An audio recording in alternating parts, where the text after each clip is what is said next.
Welcome to Decode Your Burnout, the podcast where we crack the code on burnout based on three primary factors: your programming, environment, and personality. We also feature experts who debunk the myths about what it takes to be successful in their industry and spin those tips to fit the workplace so you can optimize the way you work.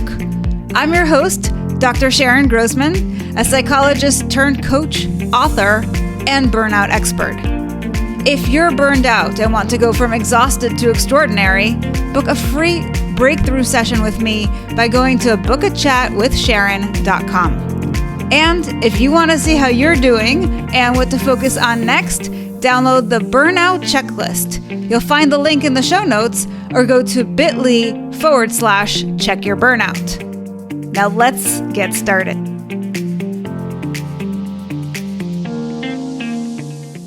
Hello, and welcome to another episode of Decode Your Burnout with me, Dr. Sharon Grossman. And I am so jazzed because today I have Bridget Mimari here, who is a former attorney who retired after burning out. Now she's focused on being a mom to her kids, healing functional burnout and others through her alignment coaching. And through her own healing journey, she's found ways to have multiple businesses without burning out. She is going to talk to us all about this idea of balance between masculine and feminine energies. So without further ado, Bridget, welcome to the show. Thank you, Sharon. Thank you for having me. And thank you for that nice introduction. Yeah. Well, I am totally interested in this idea of energy, and I don't think enough people are really talking about this concept of masculine energy. So I might be jumping the gun a little bit, but I'm super excited. That's why I bring it up. But let's first take a step back and have you tell us your story as a lawyer. What happened that you ended up burning out? Let's start with that.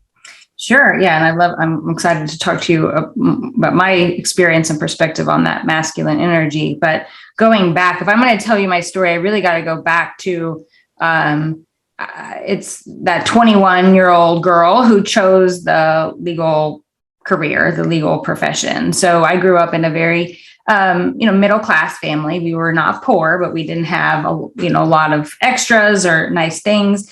And that feeling of scarcity and also the need to be hyper independent was instilled in me. I mean, I came from an intact home. I think there's many of us out there that were in the same boat. Our household, our upbringing was good enough, right? There's nothing majorly off or traumatic about it.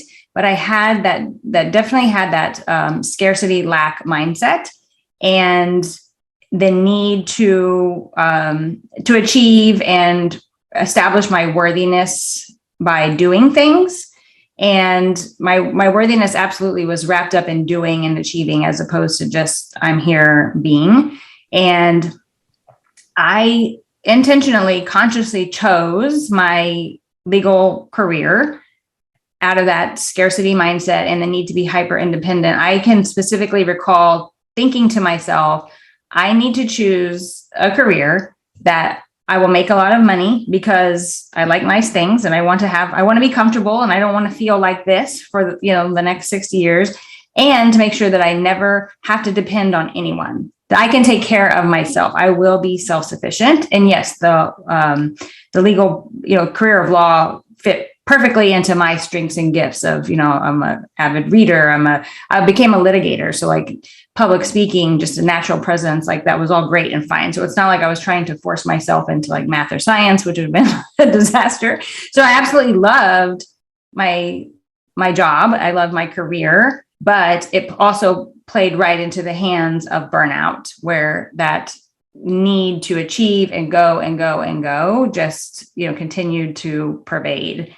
And so as a young lawyer working in a law firm, in a litigation law firm, the fixed mindset of lawyers is notorious. Number one, I'm married to a lawyer as well.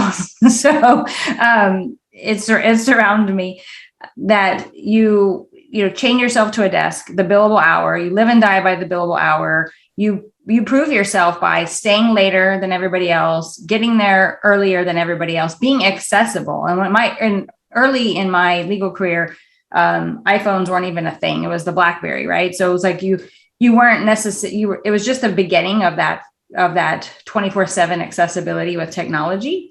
And 10 years into it, though, it was a 24/7 accessibility. So whether you were chained at your desk or out and about, you were always working, and that was rewarded. That was encouraged, and that's how you worked your way up. And then about 10 years into that career, I was sought out by a corporation to become their general counsel. And by all accounts, it's a unicorn job, right? So I had banker's hours, you get paid a higher salary, all the things. I had a wonderful boss who was a great mentor. But what I did was transfer that energy to that job of needing to prove myself, be accessible, no boundaries.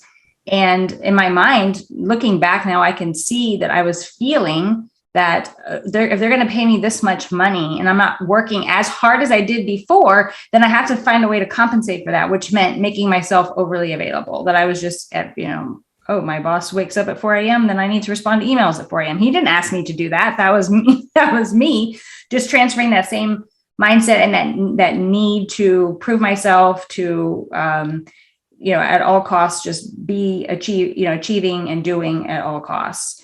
And at that juncture, when I started having I have 4 children, and I had my 2 babies when I was general counsel. And I was actually introduced to a network marketing opportunity. And of course, my type AA personality, I took that on and I ran with it. I was super successful. I earned a Cadillac with that company, like on that level. But all I did again was transfer the same energy and mindset to another opportunity, right? So then after I earned the car, I was like, here I am again, like that. This feels like I have a hangover. Like, what's happening? Like, that's when my eyes started opening up. And I actually, with my 4th child, my son, had a near-death experience when I had him. I developed, it's called acute fatty liver pregnancy. It's a fatal liver syndrome that you develop at the end of your pregnancy. And I didn't know it at the time, but about a year after that, when I started processing all that, that's when I really realized, like, I can't keep doing this. Like, I can't keep doing all of these things. And then I was able to go part-time in my legal career. And then eventually in 2020, I retired. And that's when I really had the perspective of the burnout and realized that I was living in functional burnout for all of those years. I could give you a laundry list of health issues. The fatal liver syndrome was just the last one. That was God finally saying, girl, I've been trying to get your attention for a very long time and you have not been listening. And so at that point, it was like, okay, there's a different way to live and there's a different way to be successful, meaning successful. I'm doing my air quotes, like, what does that even mean? What does that look like? What do you want your life to look like? And, how can you do this differently? So that's where I am today, where I realize that I can have all of those things. And through my coaching practice, I really focus on the alignment piece, where you're really focused on that quality of life and that balance that you talked to. But it required me to take a hard look at what I'm doing, how I'm doing it, what are my priorities. And then I had to educate myself on that masculine and feminine energy balance. And then once hindsight's always 20/20, right? It's like, oh, I can see it all now. It's so obvious. But when you're in the thick of it, it's not obvious. You're just you're on a hamster wheel and you don't know any different. And you don't see that there are other options, if that makes sense. Yeah, totally. So there are so many things that you just said that I think apply to the majority of people who are struggling with burnout. And in fact, one of the things we know is that compulsion to prove yourself is the beginning of your burnout journey. Sorry, yes. I said that wrong. Your burnout journey. Right. So it starts with this need to prove yourself. And it's exactly because of the things that you said, because you don't believe that you are worthy and that there is that need to show something, right? Mm-hmm. And there's also this other piece, which I don't think people talk about as much, but I think is just as relevant, and I've heard it a few times, which is when you do get that break finally, and somebody gives you more pay for less hours, all of a sudden there's this whole other level of need to prove, not that I can do it, but now I have to just earn my keep. Right? It's Yes, this concept absolutely. of I can never really slow down. I don't deserve to make this much money unless I do more, Mm-hmm. more, more. And that is another version of the same thing. Absolutely. It absolutely is. I was not wired or coded to believe that I was worthy enough to receive that level of compensation I'm a very, what I've also come to learn about myself is that I'm very addicted to a struggle story. Everything has to be hard in order for the outcome. And I have to really be mindful of that even in my coaching business, that I don't need to work, 80 hours a week in order to be compensated at a high level. I've had to really do a lot of deep inner work around that so that I can, I've come to understand and believe on a cellular level that I am worthy to receive this level of abundance without having to work really hard. I always have to check myself on that struggle story. Yeah. And it's partly because, as you were talking about your upbringing, there is a little bit of programming there that has shaped a lot of the way that you show up, right? And that is that scarcity mindset that comes from early on. And you also interestingly talked about this hyper independence and the need to have both of those things, which fit beautifully with the legal profession. And perhaps if you didn't have the need to prove yourself, it would have worked out.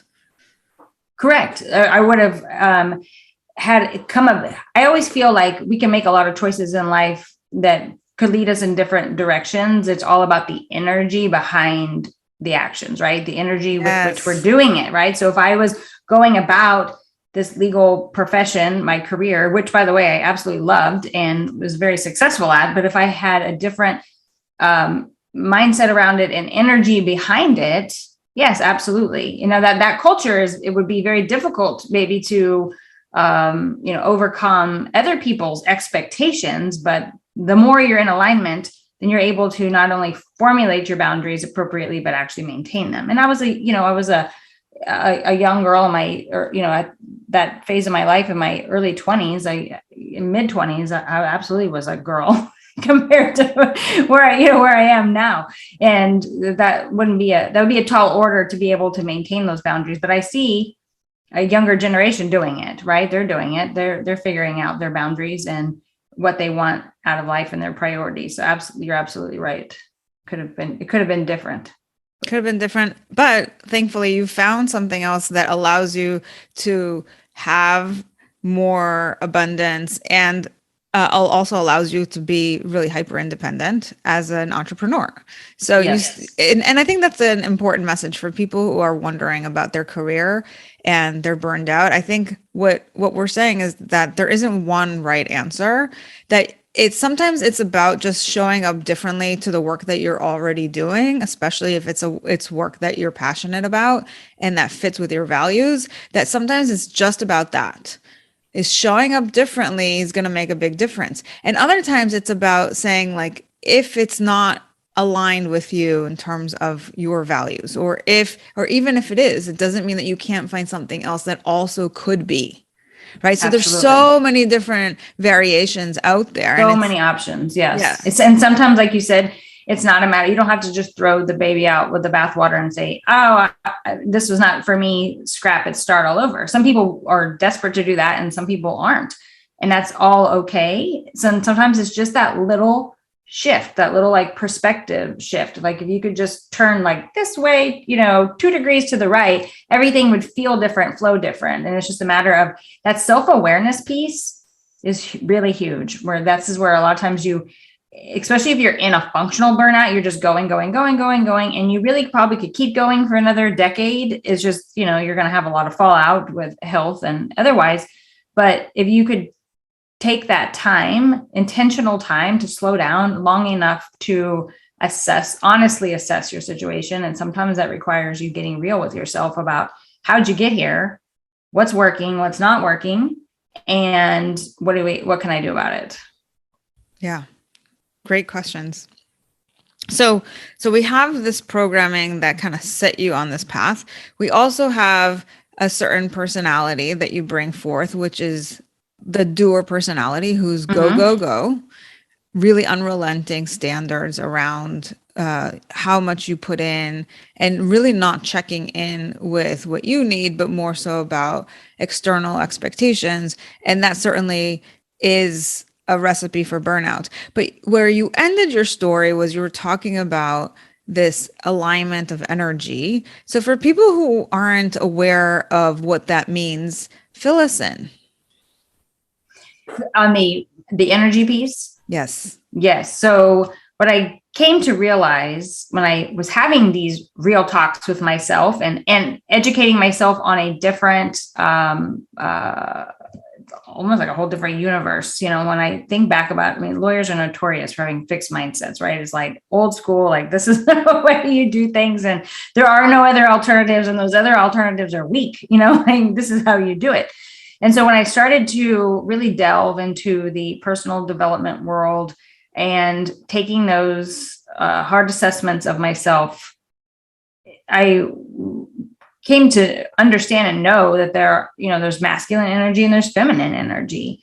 And the masculine energy is the doer, right? It's the rational, the logical, it's the predictable. And my personality is, and then on a nervous system level, I crave stability and security. I'm a naturally anxious person, and I need things to be in a certain order to feel safe. And that goes back into, my childhood and that 21-year-old girl, right? It's like, yes, the hyper independence and the scarcity fuels that need for me to find safety anywhere that I can, right? And so that's where that masculine comes from, is seeking that a sure thing.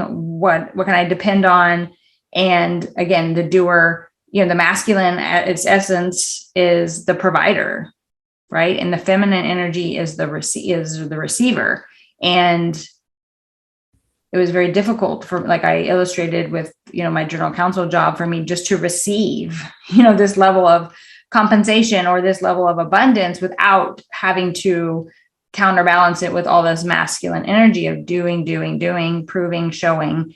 And once I realized that, it was a huge eye opener. But that's just the very first baby step, because then it's like, what do you do about this, right? How do you, first of all, like, oh, wow, these two things exist, and they exist in every one of us. All of us have both energies. It doesn't matter if you're male or female. We all have divine feminine and masculine energies, and we need them both. We absolutely need both. And each situation might call for a different blend of the two. It's a matter of you being that self-aware, that attunement where you're like, what needs to happen here? What works for me? And the goal is not to eradicate the masculine energy. We need masculine energy to get things done. So like when you're making a to-do list, like that's your masculine. And like, hey, I need to actually get these things done because bills have to be paid, or I need to return these calls in order for my business to be successful. But again, it's creating like maybe a container of, like, I love time blocking. I talk about time blocking all the time as like a tool for alignment and productivity, but how do you and not burning out? It's like creating that actual time block, like between 9 and 10, I'm going to do this. That's a masculine structure, but you could be doing more of a feminine energy task within that structure. So we need both, right? They flow together. And once I realized that, it's like, okay, well, how do I heal those parts of me that are so tied to the masculine and living heavily in my masculine energy? And it has taken, a process of hiring my own coaches and mentors and doing a lot of inner work and a lot of healing for me to feel safe and relax into that trust and faith that I can be in my feminine energy and things are still going to flow. And actually they flow better when I am balanced, right, with my masculine and feminine. Because what happens is, that masculine, we get a tight grip, like a death grip on whatever it is we're doing. And we're actually like either choking it out, or you're blocking the exact abundance or exact thing that you're hoping or desiring. You're blocking it because you're so tight, as opposed to opening, softening into that feminine energy so that you can receive it. So if you were to go back and talk to your younger self who was working as a lawyer, knowing what you know now about this idea of feminine and masculine energy, what would you say to her in terms of how she can be more in alignment and have more balance with regards to that feminine energy? There would be a lot of, self-talk and dialogue around compassion for yourself. Because really and truly, if I look back at my upbringing, my parents were not the ones to say, you need to get the A, whatever, in order for us to love you. Or, where I have a lot of clients that they came home with a 90 and the question was, why didn't you get the 95? Right. Yeah. That didn't happen in my house. It was a lot of self-imposed, exacting standards and expectations. I am my own harshest, worst critic, right? So there would be a conversation now as my 43-year-old self to my 23-year-old self would be like, have some compassion, give yourself a break. It's okay. You are safe to just be relaxed. You don't owe you don't owe these people anything, but also it's the compassion piece. And that for me, for the last 2 years has been some of my biggest work, is learning to have compassion for myself, because it was me driving myself, right? No one else was necessarily putting these expectations on me. I was putting them on myself because my worthiness, again, was tied up in doing and achieving and, showing these things, as opposed to, I just love myself for me. And that's really what it boils down to. And that's what I would be telling her. And it's important, I think, also for people listening, because we have people who are people pleasers and they give a lot of their time and energy away. I have a friend who's a people pleaser who feels uncomfortable being celebrated, who, when she gets a bonus from her job, has a hard time cashing the check. What would you say to people who are out of alignment from that perspective? Yeah. So boundaries and people pleasing is a huge component of burnout. And there are the people who are the obvious people pleasers, like you just described your friend.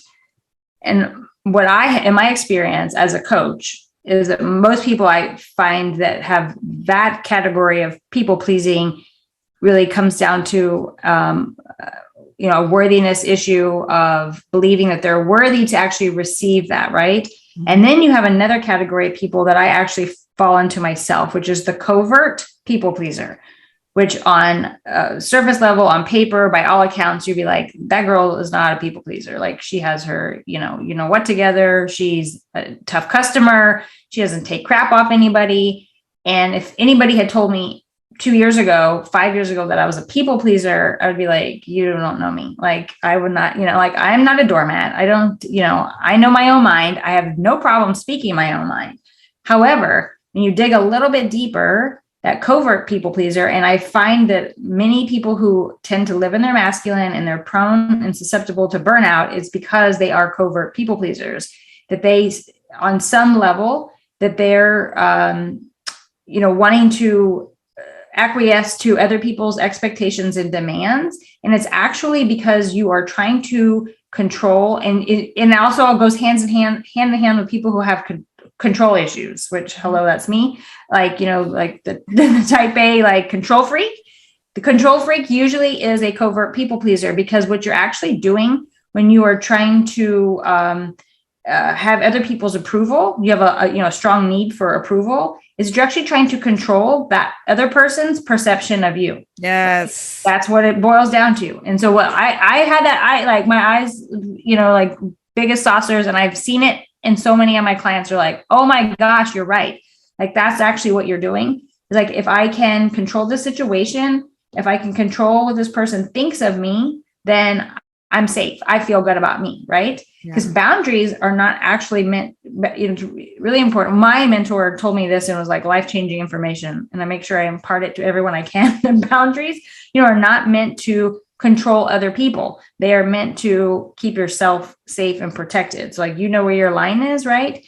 And so when we don't have the boundaries, is because we are trying to, we're not trying to overtly control that other person by saying like, I'm not okay with that, but I'm trying to control the situation. I'm trying to control your perception of me. That's right.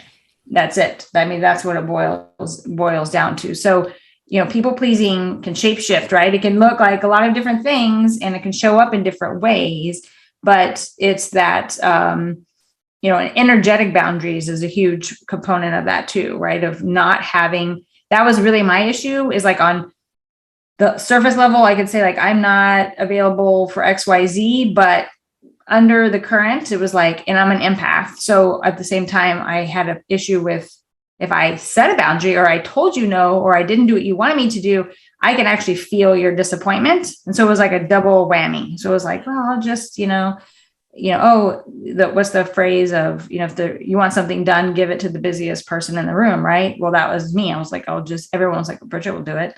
Bridget will do it. And she can do it fast and she can do it well. So I'm like, yeah, I'll do it. And then, and also what the other fallout piece of that is resentment, right? When you are taking on all this stuff, then what happens usually is resentment starts to build very quickly, but then you just stuff that down. You don't actually tell the person that you're resentful, or it might explode in an ugly way, right? But then if you're just stuffing it down, what happens? You continue to suffer, your health suffers, and then the burnout just perpetuates itself. 100%.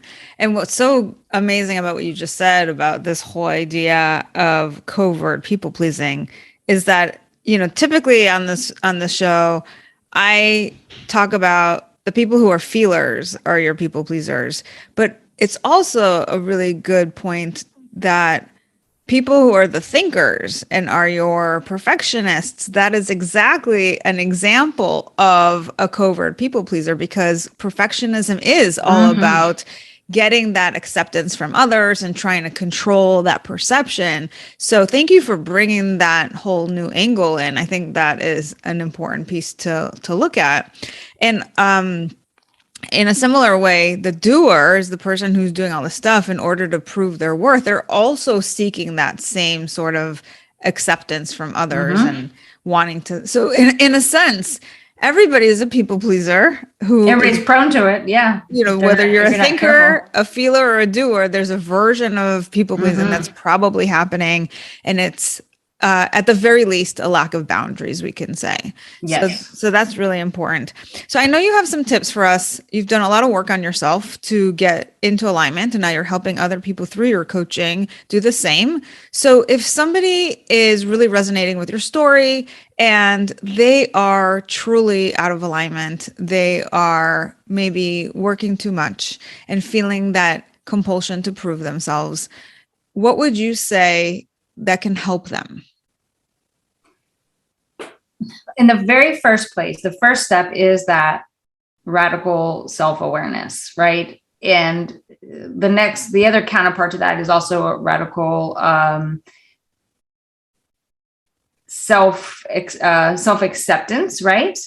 And so like you really need to get that clarity and awareness. And that requires intentionality. So that's something that a lot of times people don't want to make the time for, because also it can be a little bit of a pain point, right? To actually like stop and say, hey, how did I get here? And what part have I played in getting myself here, right? So getting that clarity and awareness of how you got here. And then the natural next step from that is that clarity of desire and what you want your ideal life to look like. And again, especially for women, because I am a woman, I only coach women, but I see this over and over again, is you don't even make the time or the space to know what it is that you actually want out of life, right? So you were talking about earlier, maybe you are happy with your job. You just need to make some adjustments or shifts, or maybe you think this is not for me. I don't have this passion piece anymore, but no one stops to take the time to actually make that examination and have that analysis and take that time. So I actually have my clients do a life audit. I have every one of my clients do this life audit, which forces you to take the time to gain that clarity of desire and what you want your ideal life to look like on a very granular level. Beautiful. So once we have that, once we've done that life audit, we have the clarity, what's next? So the next step, and again, you'll see the underlying theme here is that you've got to be very intentional. You have to make choices that you no longer want to live the way that you're living in this burnout piece, or that you can feel it coming. You're tired of putting out all the fires. You're tired of just reacting instead of being a lead character, in your own show here. So it's practicing radical self-care. In self-care, I've had a couple of reels that on Instagram that have gone crazy because it just hit the nail on the head of like, we as women, a lot of times we're conditioned to think that self-care means like getting your hair done or your nails done. Like I'm a big fan of that. You'll always find me doing those things, but radical self-care really means like practices like meditation, other alignment practices, and that can look and feel different for different people. Maybe that's yoga. Maybe that's, doing somatic work. Maybe that's, going on retreats that can look and feel differently for all kinds of people. And then the time blocking that I mentioned earlier. And while that might seem a little odd when you're like self-care, our calendars control us. If we're not careful, we are living and dying by our calendars, by everyone else's expectations on us. Our schedule will choke us to death if we're not intentional about it. So the practice of time blocking actually allows you to turn that on its head, and you are being very intentional about the time that you are spending, what you're doing, how much time you're doing it. Getting away from this idea that multitasking is a good thing, and getting very intentional and focused on what you're doing. And when you have that clarity of desire about what you want your life to look like, then time blocking can come in and be a very good instrument and a tool for you to see, hey, is my day actually consist of the things that will lead me towards this alignment or that lead me to where I want to go? Because when you start getting in alignment and you have that clarity of desire, you can start to say no. Of course, here we go with boundaries, so it's all interwoven, but you can start to say no to things that don't serve you, that aren't leading you in that direction. Mm-hmm. And then last, of course, is balancing the masculine and feminine energies, which in my experience is educating yourself on it, being aware of it, but then also it usually requires a lot of healing work to be able to ascertain what is that root cause that I feel the need to live in my masculine energy or be imbalanced, and getting to a lot, inner child work, whatever that may look like for you. Yeah. So in a nutshell, it's about being really intentional, which allows you to maybe question, why am I doing what I'm doing? And maybe from that place, you can start to do less and have more abundance without having to be in perpetual motion. Absolutely. Right. Yeah. And then, and when things start to shift, you gain that initial awareness of like, this is the landscape.